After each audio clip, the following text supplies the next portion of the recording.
More than other healthcare professions, physician assistants depend upon the voice of their associations because so many people do not understand the scope of the physician assistant and the role they play as a healthcare provider. Welcome to the Clinicians Roundtable. I'm PA Lisa D'Andrea Lenell, your host, and with me today is Charlene Morris. Charlene is a past president of the Association of Family Practice Physician Assistants, and she will discuss how physician assistants can get involved and become leaders individually and with organizations. Hi, Charlene. Welcome to ReachMD. Thank you very much. Charlene, as a past president of the Association of Family Practice Physician Assistants, what inspired you to pursue a leadership role? Well, Lisa, first of all, I think that I have been a volunteer most of my life, and it's been one of those things where you see a need, you try to fill that need. I was at a family practice PA meeting, the first one, and I saw President Judy Culver very stressed out, and I asked if I could help her. From there, that eventually came to be where I was invited to be treasurer and eventually run for president. It was a natural progression for me. It was where I could make a difference and also contribute to my organization and my specialty. I often hear people say, I would love to get involved, but I just don't have the time. What is the time commitment to volunteer? One thing I've often said is that busy is a four-letter word, and most of us are busy. We've got our commitments in our family, in our community, and whatnot. Volunteering is just one aspect of that we really need to consider pursuing simply because it helps our organizations continue. We need the people that are involved. Otherwise, we may not have that organization's strength. And it's one of those things where we make the decision. We can do very discrete things such as come to a sports physical day for the local school or just presenting at job fair night at the local high school, at our community centers, senior center, churches or synagogue, giving a talk on senior health care concerns or women's health care concerns. There's usually a free clinic now in most communities, and they just absolutely love to have volunteers. All of these are resources that would just love to have us involved. How do you choose which organization to work with? Well, it sort of comes down to where your heart is, where your love is. For example, I'm in family medicine. However, one of my favorite parts is working with the children, the pediatrics and adolescents. So I find myself often writing about adolescent topics or speaking with high school groups or speaking with the patients that come in with me and trying to also get them interested in our profession because these folks are the ones that are going to be taking care of us when we get old. And when is a good time for a PA to get involved? Well, you can observe and jump into any area of interest. I've heard that young is gold and the old is silver. However, sometimes that image of desirability isn't actuality. You've got work ethic, you've got experience and desire, both with the brand new people that have the energy and the abilities, and also with the people that perhaps are older in the profession and their family has grown up, and now they have the time to give back to the profession, do things within the volunteer scope. So either is acceptable, and both can really give a lot to the profession, and they can also be complementary. The young people do need some sort of guidance in how they go in their profession, where some of us that are older really need to also see the brighter side and what the new people are coming out with and update ourselves. I think it's a little intimidating for a new PA. Most of the organizations have experienced PAs that have been working in the field for a long time, and a new PA sometimes might be a little intimidated. How should they handle that? Well, hopefully it's the people that are working there for a long time. I really try personally to look for the people that are coming up and saying, oh, that's really interesting what you did. Is there something I can do to help? As you probably know, when you are a volunteer, most of the reason you are a volunteer, somebody came up and asked you to do something. So we should all be vigilant to those people who have abilities and desire to help because they're the ones that are going to be helping us.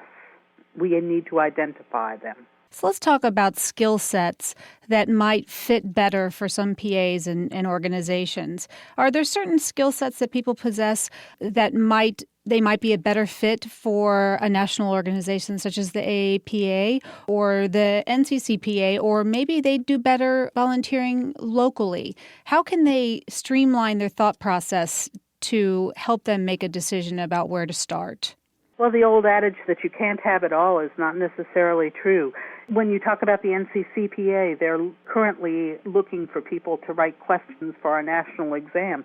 And if you like to write, if you like to research and find out what's new on the horizon and how to write the questions, that might be a perfect fit for you. You also get to go in with other people who are learning this new skill. Beyond that, if you like to speak, sometimes getting up there and in front of more than one person at a time. We all go into exam rooms and talk with our patients. It's not that much different with talking with 2 to 5 to 100 people, believe it or not, as long as you're comfortable with your topic and you're also articulate and able to get up there and speak with these people. Those are all skills that you can develop also. You may not be good for the first time, and you also may have a problem with one talk where the AV goes out and you say, oh my gosh, what do I do now?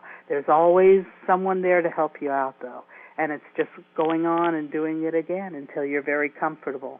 Tell us how to juggle job responsibilities, outside commitments, family, and volunteering for organizations. Well, the truth of the matter is it also takes a family to be involved.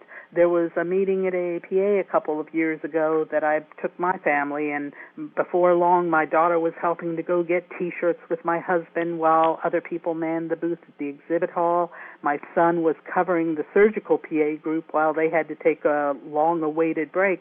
It's always one of those things where there's something for everybody to do, and you can most certainly do it if you have the desire, and it's also so gratifying to you when you do it. Not to mention the fact that you already are somewhat centered. We know who we are as PAs. We know that we're there to help people. So when you know what's important and what you believe, volunteering is just an extension of that. Conversely, when you do perhaps too much, there's always the problem with possible burnout or overextension. At that point, you might want to back away from the group, or if the group's philosophy has changed such that it no longer seems to be a fit, it's not really a dishonor to just say, okay, I need to back away right now. Find one that fits more with your personality and with your philosophy. Finding an organization that reflects who you are. Are there any situations where there's financial incentive involved? For speaking, there often is financial incentive. Most of the time, the only incentive is a pat on the back and the satisfaction of a job well done, and also the growth of your particular group. Again, when you speak, it depends upon where you go. They'll usually pay your travel to the place, your speech, as well as, your meals and hotel. I've given talks for a lunch. I've given talks for free. It's one of those things that's not the reason you're there. Your reason for being there is to share what you know and to share what you do. If you're just joining us, you're listening to the Clinicians Roundtable on ReachMD XM 160, the channel for medical professionals. I'm PA Lisa D'Andrea Lenell, and I'm speaking with Charlene Morris, past president of the Association of Family Practice Physician Assistants and a leader and PA advocate. We are discussing how to get involved with a PA organization. So, Charlene, let's talk about what the jobs are like once you get there. Now, someone who's never volunteered before and they're reading their journal and they see all these positions of the board of directors and council members and committee members, can we break down the different positions and what they mean? And let's start with, what does it mean to be on a committee? Committee is where you get together and you have one common goal. For example, a continuing medical education committee. That's where you'll examine what are the topics that people want to hear and also what we need to hear. The main reason being that we have to recertify every 6 years and keep our education up to date. In that regard, you'd look at the different speakers, the different topics, and pick and choose one for your particular meeting. The other aspects are when you're doing election committees. You look at the different candidates and try to pick that nominee that would be greatly reflecting what you believe philosophically will be advantageous to your organization. The problem there gets where you have two terrific nominees and you personally don't know who to choose. And that's where the beauty of a large group comes in. They ultimately make the decision. So the committee does the work, but the group actually makes the ultimate decisions. What about a council? The councils, again, are more of a formal method of governorship within the professions. You have the Professional Practice Council where you figure out what should be done and how we do it, what our philosophies and how our practices should be done. It's really just an extension of committee work, but perhaps a little bit more specific and formal. All right, so let's talk about the board of directors. What are the job responsibilities and who is a good fit for secretary? Probably whoever wants to be secretary often. For example, most places that are small, your secretary is going to be taking minutes and writing down your meeting ideas and generate them to the group for feedback. Treasurers would, of course, keep track of all the financial aspects of the group. Vice president is sort of an in-between person. They advocate for the president as well as the group. It's a meeting of ideas and the different people in the group. Again, you may have some dissent in there, for example, and even discord, but ultimately it's a group that hopefully will work for the common good of the entire organization. What about the director at large? Directors at large, theirs is more of an advisory position for your entire group. They help add balance to the entire board of directors. Okay, and you're either president-elect, president, or immediate past president. What are the different roles?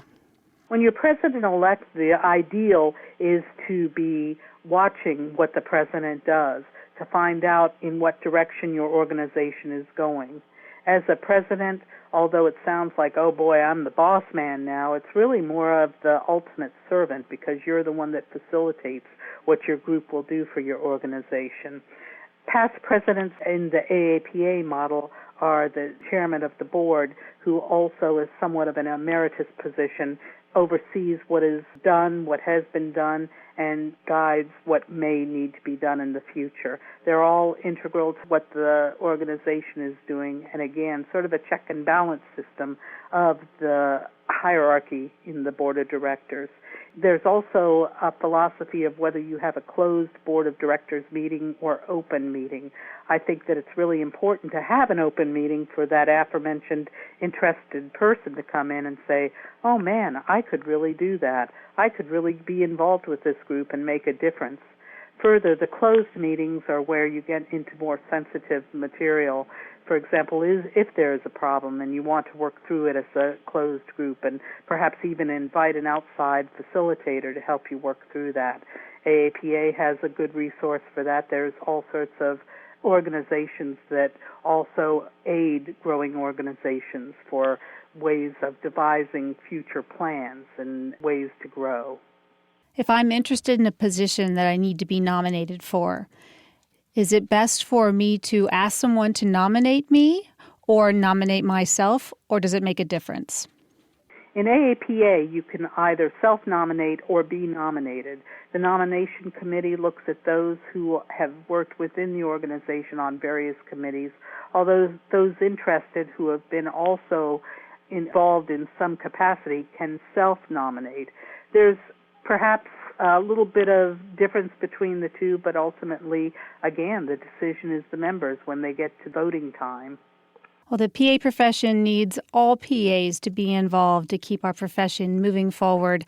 Where can PAs get more information? Most of us know someone that's volunteering in some capacity. I would say call them, watch them, go to the meetings, talk with the other PAs in your community, go to the CME meetings that they have both nationally and locally.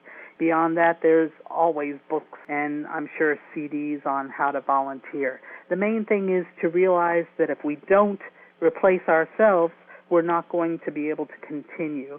Also, when you do volunteer, you're taking the pressure off of someone who may have been doing it for a long time.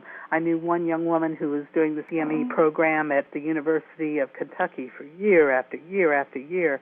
When people started volunteering, she said, oh, it's so much easier. And she found that sharing the load can be real good. There was an old Amish saying that many hands makes light work. On that note, thank you, Charlene, for coming on the show. I'm PA Lisa D'Andrea Lenell, and you've been listening to the Clinicians Roundtable on ReachMD XM160, the channel for medical professionals. Please visit our website at reachmd.com, which features our entire library through on-demand podcasts. And thanks for listening.